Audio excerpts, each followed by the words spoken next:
Bien, muchísimas gracias, profesor Zapata. Vamos a abrir la ronda de preguntas. Les pedimos a nuestros ayudantes que nos colaboren recopilando las preguntas por escrito.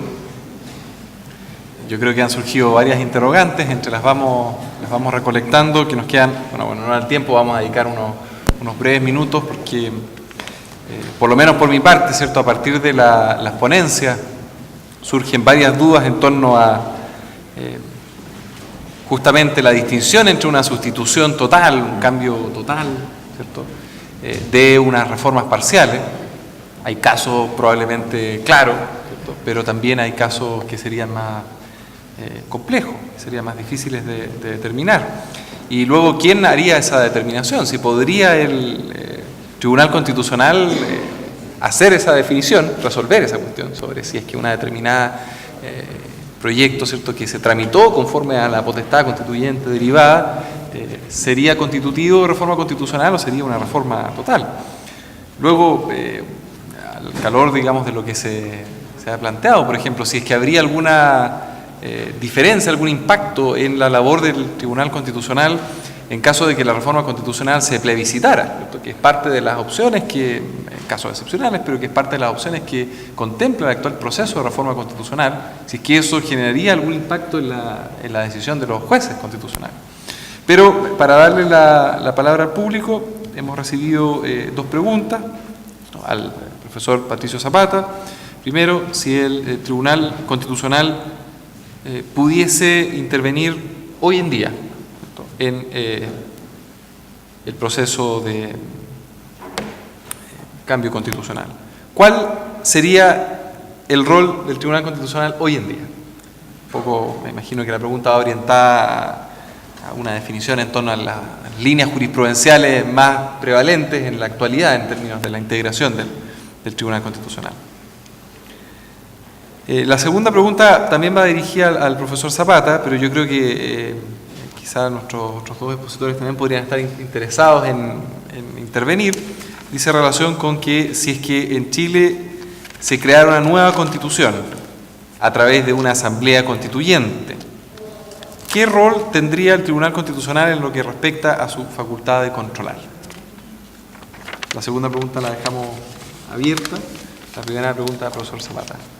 No sé si alguno de los expositores quiere agregar algo antes de ceder la palabra al profesor Zapata. Profesor Zapata. A ver. Bueno, muchas gracias por las preguntas. En el fondo lo que yo he planteado es que si por defensa de la Constitución estamos entendiendo defensa de las opciones constitucionales contingentes que están hoy día expresadas en el texto, a mí me parece que esa no es base suficiente para entender una competencia material del Tribunal Constitucional. Y en ese sentido, postular que una reforma total de la Constitución que cambiara su orientación ideológica, por ejemplo, sería un tipo de violación constitucional o una sustitución constitucional, como insinúa la Corte colombiana, no me parece que eso sea el tipo de cuestiones que puede controlar el Tribunal Constitucional. Si por defensa de la Constitución entendemos, habiendo habilitación expresa del texto, evitar que se vulneren ciertos principios del constitucionalismo en la Constitución, me parece que hay un espacio para el Tribunal Constitucional. Me parece que se puede hacer la distinción. Ninguna de las cosas que hemos conversado es de fácil o evidente dilucidación, pero quiero invitarlos de nuevo a pensar. Yo puse 3 ejemplos. Pasar del Estado unitario que nosotros tenemos y hemos tenido durante 170 años a un Estado federal es una transformación profunda. Pasar del sistema presidencial al sistema parlamentario es una transformación profunda. Pasar del Estado liberal de derecho a un Estado social de derecho es una transformación profunda. Si alguien entendiera que la defensa de la Constitución frente a la reforma constitucional del 93, número 3, consiste en defender las opciones que sobre estas materias están hoy día en la Constitución, me parece que no compartiría esa mirada. Eso sí me parece extender la competencia del tribunal. Si lo que entiende esa persona es verificar que estas reformas constitucionales del constituyente derivado no entran a pugnar con definiciones gruesas del constitucionalismo en la Constitución, yo entiendo que hay un espacio para el Tribunal Constitucional. Cuestión distinta es cuál es la situación del Tribunal Constitucional si entra a operar en Chile un constituyente originario. Un constituyente originario, por definición, es revolucionario. Esto no tiene que ver con que haya muertos, que haya sangre, que haya violencia. Un constituyente originario puede ser resultado de un pacto, como lo fue en Colombia el año 91. Se pusieron de acuerdo conservadores, liberales, izquierdistas, de que ya no daba para más, la Constitución de 1886. Todos los órganos constituidos hicieron los lesos, porque todos sabían que se estaba infringiendo la normativa vigente, incluida la Corte Suprema de Colombia, y se dio inicio a un proceso constituyente originario. Esa circunstancia, por supuesto, puede explicar el celo que emplea la Corte Constitucional colombiana para impedir que el Congreso colombiano sustituya una decisión del pueblo colombiano, Asamblea Constituyente de 1990.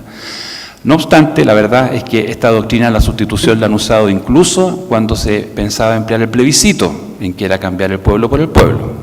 Pero, ¿qué rol le veo al Tribunal Constitucional chileno en los 2 años que vienen? A mí me parece que el primer paso sería no confundir, repito, la defensa de la Constitución con la defensa de las opciones constitucionales contingentes de 1980. Eso sería una confusión que transformaría al tribunal en un órgano político. Hay que dejarle a los políticos que sustentan ciertas definiciones político-constitucionales que defiendan esas opciones político-constitucionales y dejar al tribunal la defensa de la Constitución en la Constitución. Por supuesto, la solución más fácil para mí, para alguien que cree en la conveniencia de un cambio constitucional, sería negarle completamente cualquier papel al Tribunal Constitucional en materias de fondo. Pero como ya les dije, no siempre la solución más cómoda es la que a uno le parece más satisfactoria, más madura. Ahora, última reflexión. Han habido procesos constitucionales donde los tribunales constitucionales han jugado un papel más activo, porque han sido invitados a jugar un papel más activo. Y el caso más evidente es el de Sudáfrica. Quiero en 2 minutos recordar. El gran intríngulis que había en Sudáfrica después de 40 años de apartheid es que había una minoría importante económicamente, socialmente, militarmente, que temía que el advenimiento de la democracia, la creación de una constitución en forma participativa, significara que esa minoría iba a quedar en condiciones como había quedado la minoría en Rhodesia, después Namibia, ¿no es cierto?, o en Botswana. Es decir, privada de sus libertades, amenazada en sus derechos, en sus intereses. Entonces se llegó a un acuerdo entre Nelson Mandela y el presidente de Klerk. Y el acuerdo fue: vamos a ir a una asamblea constituyente, elegida por el pueblo, que va a ser una nueva constitución, pero previamente vamos a suscribir una serie de acuerdos políticos, porque la constitución es política, la constitución política no es solo una ley, es un pacto político. Y vamos a transformar al Tribunal Constitucional de Sudáfrica en el garante de que este acuerdo va a ser cumplido por la Asamblea Constituyente. Entonces se firmaron unos acuerdos, definiciones muy esenciales sobre la libertad de prensa, el derecho de propiedad, la alternancia en el poder, el respeto a las minorías. Lo firmaron todos los partidos políticos, se eligió una asamblea constituyente. Ustedes saben que cuando se elige una asamblea constituyente siempre existe la posibilidad de que los constituyentes se tomen en serio, que son soberanos, se tomen a pecho lo que son en la teoría y en la práctica, y hagan lo que quieran.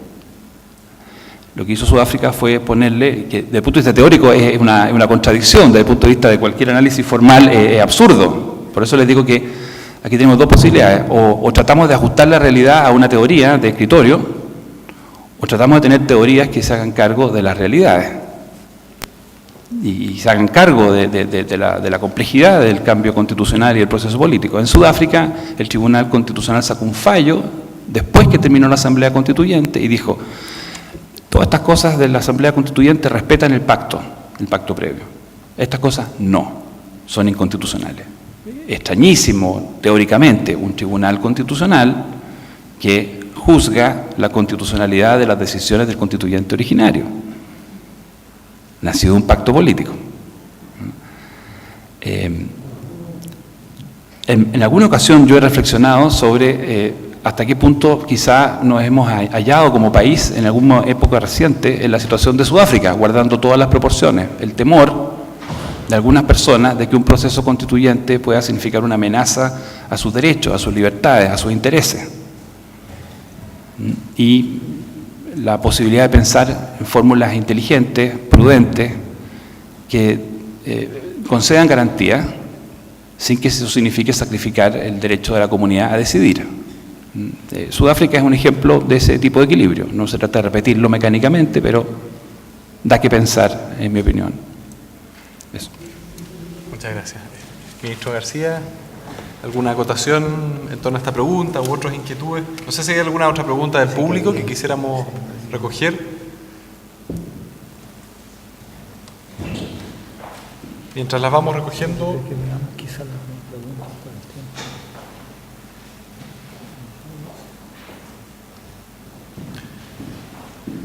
Profesor Navarro, una pregunta específicamente dirigida para usted. ¿Cómo se explica que los ministros del Tribunal Constitucional tengan opiniones tan disímiles frente a un mismo fallo, frente a una misma materia? Si en definitiva deben velar por la Constitución, que es una sola, ¿debiera modificarse la forma de elegir a los ministros?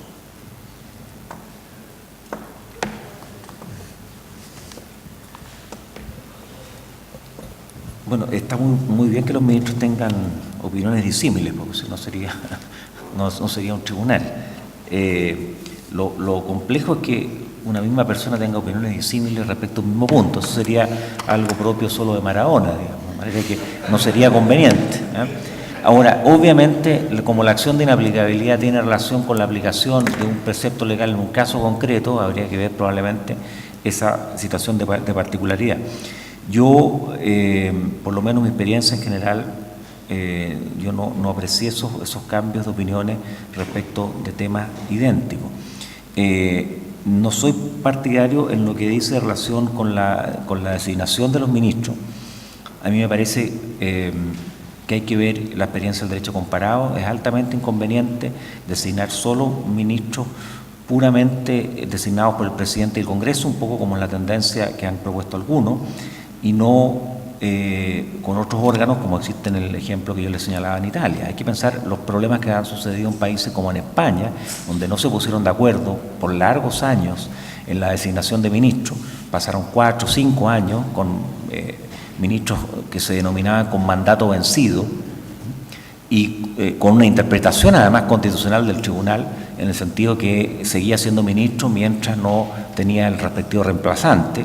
Lo mismo ocurrió en Perú, que motivó incluso la renuncia de uno de sus ministros y después su renovación, pero también pasaron 3, 4, 5 años. Entonces, me parece a mí que hay que buscar un equilibrio en donde estén los distintos órganos. En algunos proyectos que yo he visto se propone eliminar la participación de la Corte Suprema. Bueno, yo fui elegido por la Corte Suprema, obviamente, como ustedes comprenderán, me parece que es una designación muy relevante. Pero independiente de eso, me parece a mí que la designación de la Corte Suprema tiene una lógica que es distinta a la del Congreso y a la del presidente, y por tanto me parece que se enriquece al tribunal. Y esa ha sido la experiencia italiana. Lo que creo que sí es importante establecer un mecanismo en donde participen los distintos órganos y que le dé estabilidad al tribunal por determinados periodos, con claros mecanismos de designación. En Chile se estableció incluso por ley un sistema de suplentes de ministros.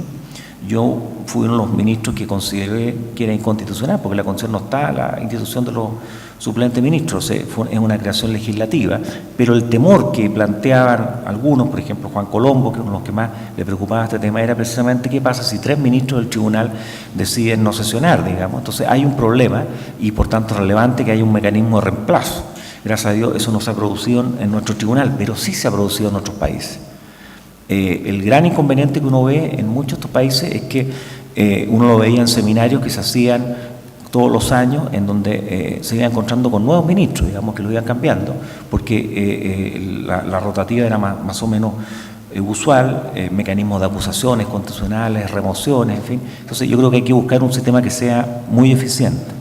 En relación a la pregunta de la Asamblea Constituyente, bueno, la Asamblea Constituyente no está contemplada en el texto constitucional, por tanto requeriría una inclusión o ya sea en algunas de las disposiciones constitucionales. La proposición de que se establezca por un decreto, no solamente, yo creo que eso no pasa ni en la oficina aparte de la Contraloría, digamos, de manera que creo que habría que ser un poco más creativo, digamos, en este tipo de materia. Sí me parece a mí, para cerrar un tema, que hay aspectos, y creo que es muy interesante lo que planteaba Patricio, en el sentido que no hay duda sobre los temas de carácter formal, de procedimiento, pero si el día de mañana se establecen estos mecanismos de reelección que hemos visto en esta zona, siempre hay una tendencia para considerarse insustituible, digamos, y un gran liberador de cada uno de los países. Eso es muy pernicioso. Y también hay situaciones vinculadas a la libertad de prensa que a mí me parece que son muy preocupantes. Hay países donde incluso ustedes deben saber que no informar determinadas noticias que ocurren en relación a autoridades es un delito, por ejemplo. De manera que eso creo que es bien peligroso. Ministro García. Yo quería hacerme cargo de una pregunta sobre asambleas constituyentes, aun cuando iba dirigida a Pato Zapata. Creo que era la pregunta sobre qué haría un tribunal constitucional en el marco de una decisión de la Asamblea Constituyente. Bueno, la respuesta es relativamente simple. Habría que preguntarle a esa Asamblea Constituyente qué es lo que quiere para ese nuevo orden constitucional. Entonces, es difícil decirlo inmediatamente porque, en fin, es una pregunta altamente especulativa. Pero independientemente de eso, es mucho más interesante, creo yo, el hecho de que la fuerza con la cual se defienda el orden constitucional surgido en un marco ex novo es muy distinta al actual régimen de defensa de la Constitución. Creo que en eso hay que ser extraordinariamente claro. Nuestro tribunal, por más que Pato haya dado muchos ejemplos súper interesantes, creo que ha incurrido en un par de asuntos que me parecen relevantes a la hora de enfrentar un debate constitucional como el que tiene Chile. Cuando uno está inmerso en un proceso de cambios constitucionales, uno debe saber cuál es la función. Hoy día el Tribunal Constitucional me parece mucho más cercano a Ulises amarrado al mástil, digamos. Ese es su papel. Está mucho más amarrado a un mástil. Alguien podrá entender que ese barco es un barco bien lastrado, digamos.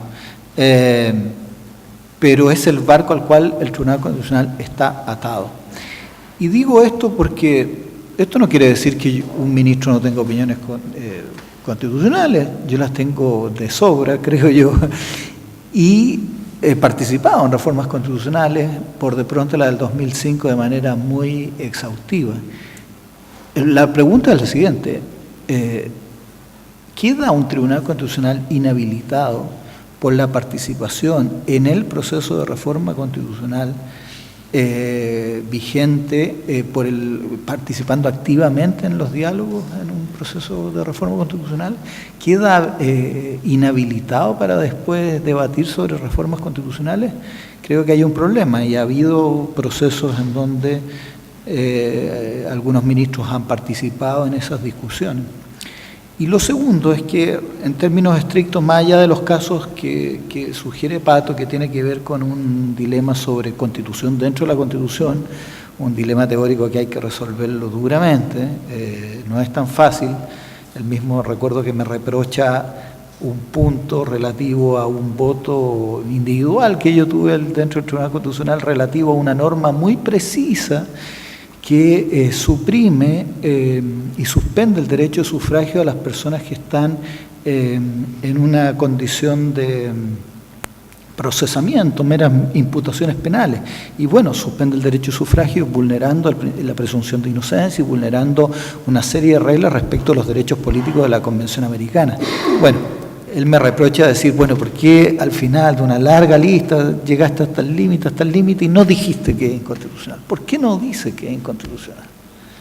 Bueno, porque hay un dilema de sustentar teóricamente una constitución dentro de una constitución. Entonces, y ahí el dilema era hasta dónde uno llega en ese punto. Pero curiosamente solo ha habido un caso, donde dentro de los 34 procesos de reforma constitucional ha llegado el debate de reforma constitucional al tribunal, que es el caso 269, Rol 269 del año 97, que era una impugnación de una norma transitoria constitucional. Bueno, al final, bueno, para variar, estas cuestiones se diluyeron en cuestiones procesales, falta de legitimación activa, y no hay un pronunciamiento de fondo importante. Entonces, han pasado 34 reformas y en realidad no hay pronunciamiento. Entonces, el dilema de el matiz sobre la defensa de la Constitución, el poder de revisión y el poder de reforma exige una buena cantidad de seminarios más para resolver el punto. Muchas gracias, ministro García. Con eso damos por terminado este seminario. Les agradecemos a todos la asistencia, le agradecemos particularmente a la Cámara de Diputados, representada por la Academia Parlamentaria, que nos ha recibido en su casa el día de hoy. Los invitamos a seguir participando en nuestras actividades. Particularmente podemos ver la grabación de este seminario en nuestros canales a disposición de toda la ciudadanía, y a los expositores de este panel que no pudieron estar presentes en el primer panel, los invitamos también a verlo. Y a todos ustedes, muchas gracias.